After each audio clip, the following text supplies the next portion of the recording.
தாய் தமிழ் உறவுகளுக்கு வணக்கம். பாமக புதிய தலைவர் யார் தெரியுமா என்ற தலைப்பில் இந்த காணொளியை காண்கிறோம். பாட்டாளி மக்கள் கட்சியின் புதிய தலைவர் யார் தெரியுமா? பாட்டாளி மக்கள் கட்சியை 1989ஆம் ஆண்டு டாக்டர் ராமதாஸ் ஆரம்பித்தார். வன்னியர் சங்கத்தை பாட்டாளி மக்கள் கட்சியாக மாற்றினார். அந்த கட்சி சட்டசபை பாராளுமன்ற தேர்தலில் போட்டியிட்டு வெற்றி பெற்றது. அதிமுக திமுகவோடு மாறி மாறி கூட்டணி அமைத்து போட்டியிட்டது.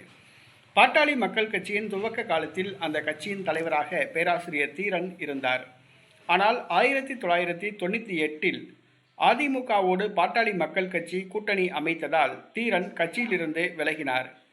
பின்பு ஜி.கே. மணி தலைவராக பொறுப்பேற்றார்.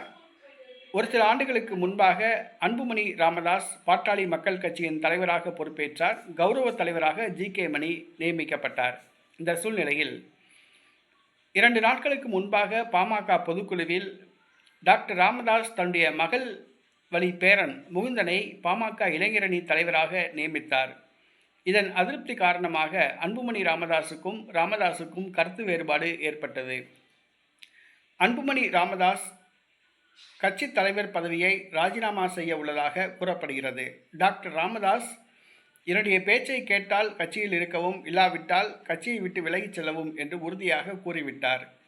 அன்புமணி ராமதாஸ் எந்த நேரத்திலும் தன்னுடைய பதவியை ராஜினாமா செய்ய உள்ளதாக கூறப்படுகிறது. பாமகவுக்கு புதிய தலைவரை டாக்டர் ராமதாஸ் தயார் நிலையில் வைத்திருப்பதாக கூறப்படுகிறது. அவர் வேறு யாருமல்ல, ஜி.கே. மணி. அவர் ஏற்கனவே 20 ஆண்டுகளுக்கு மேலாக பாமக தலைவராக இருந்தவர். அன்புமணி ராமதாஸுக்காக தன்னுடைய தலைவர் பதவியை விட்டுக் கொடுத்தவர்.